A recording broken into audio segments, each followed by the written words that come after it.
বাংলাদেশ জামায়াত ইসলামীর secretary general ও সাবেক MP অধ্যাপক মিয়া গোলাম পরওয়ার বলেন, অন্তর্বর্তী সরকার দেশে সুশাসন প্রতিষ্ঠা করার জন্য কর্মতৎপরতা চালিয়ে যাচ্ছে।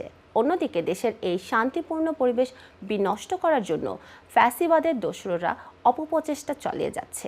এই পরিস্থিতি মোকাবেলা করার জন্য সবাইকে ঐক্যবদ্ধভাবে ভূমিকা পালন করতে হবে।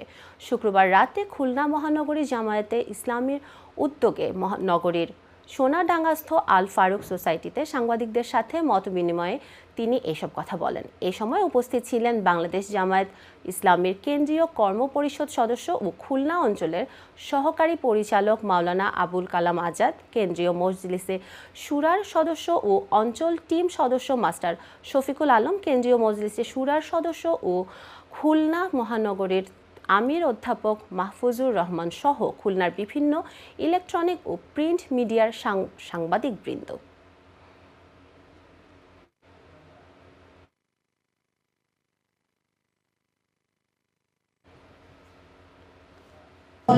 সাংবাদিক বন্ধুদের সম্মানে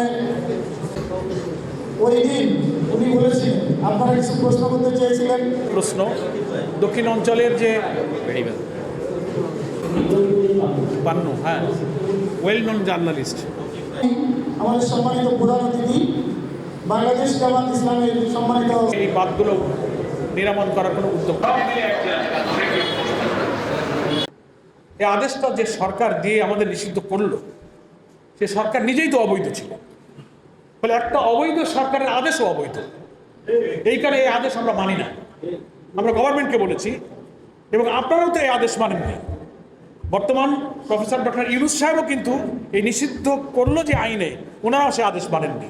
তার যেসব ঘটনার ব্যাপারে তথ্য প্রমাণ সত্যতা আছে, যারা আমাদের উপরে জুলুম করেছে, আমাদের খুন করেছে, ঘরবাড়ি ভেঙেছে, তাদের নাম উল্লেখ করে মামলা করা যাবে। কিন্তু আমার রাগ ক্ষোভ ঝাড়ার জন্য উনি আমার দলের না বিরোধী সুযোগ পেয়েছি পুলিশ বা ব্যক্তি আমাদের আমিষের ব্যাপারে খুবই কঠোর করেছেন। কোনো মামলা যেন অসত্য না, সত্য না হলে করবেন না।